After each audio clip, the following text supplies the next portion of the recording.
Hello and welcome to NewFilmmakers Los Angeles in partnership with Movie Maker magazine. My name is Danny De Lillo and we're here at the Cambridge Los Angeles showroom in West Hollywood, and I'm here with Eliya Reis with her movie Anchor. Eliya, it's awesome to have you here in the studio. Tell us a brief synopsis of your film Anchor. So Anchor tells about a married couple. He is a psychiatrist, she has a postpartum depression.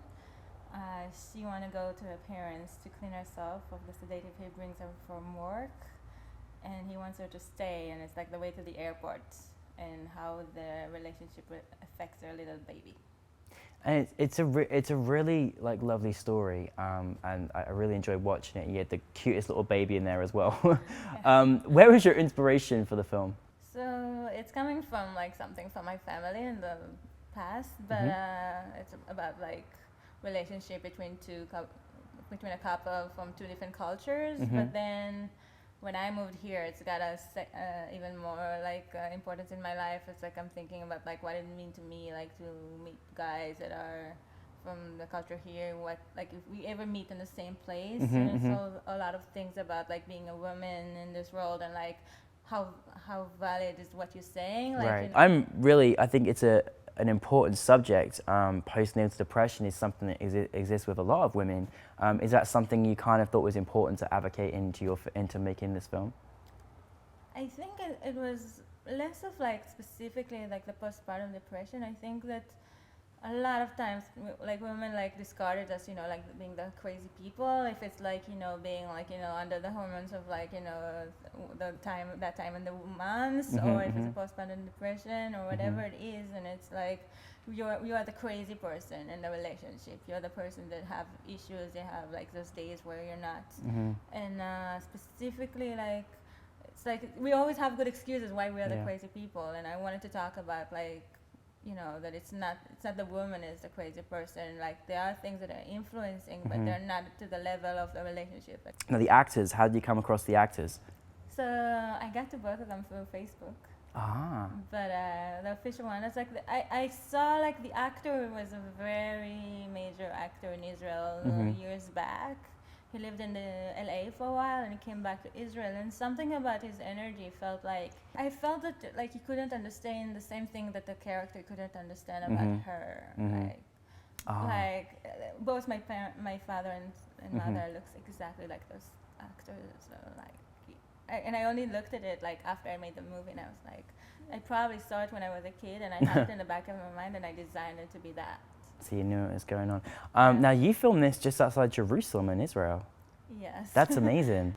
So I went to school in Jerusalem. I knew Jerusalem very well. I wrote a script for Jerusalem. I wrote it for like exercise in my first film school in Jerusalem that was about to shoot movies in Jerusalem. I know it very well.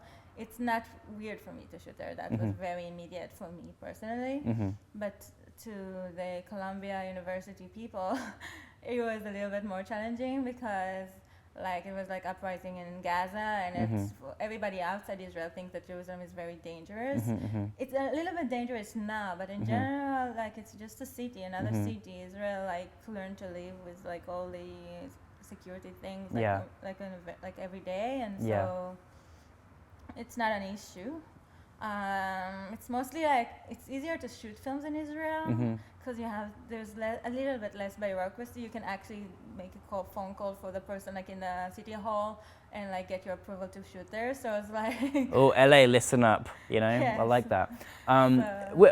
Do you feel? I mean, did you feel proud like making it? Isn't it great to make a film, you know, in Israel, you know, from a country that you spent, you know, the majority of your life in, and showcase it here in Los Angeles?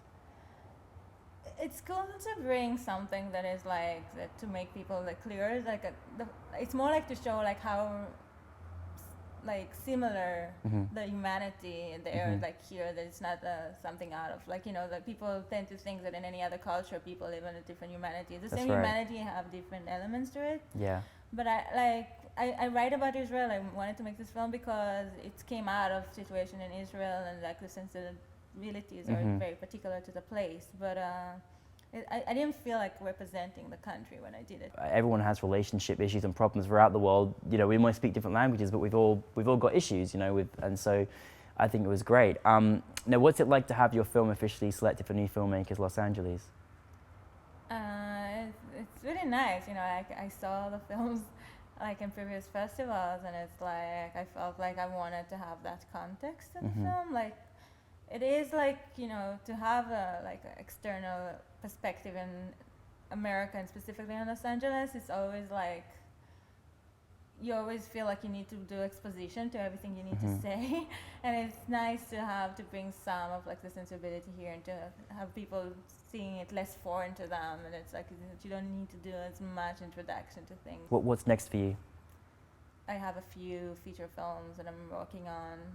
One of them is like, you know, the Great American Novel Syndrome. I worked on it the last 5 years, but I think it's going to be a really big movie, and I'm really excited about it. I'm really invested in becoming, like, I'm trying to get into more development side. I'm really good about helping other people to make their movies, and it's very important for me to position myself in a place where I can be like in support of other people's filmmaking. Like my goal is to be helping like art house filmmaking to be more communicative. So well, I love that, and you know, thank you for sharing that. And it's going to be great to see, you know, you developing and also the fact that you're helping others develop their filmmaking as well. And congratulations on your film Anchor, and we all look forward to seeing much more of your work. Thank you, Eliya.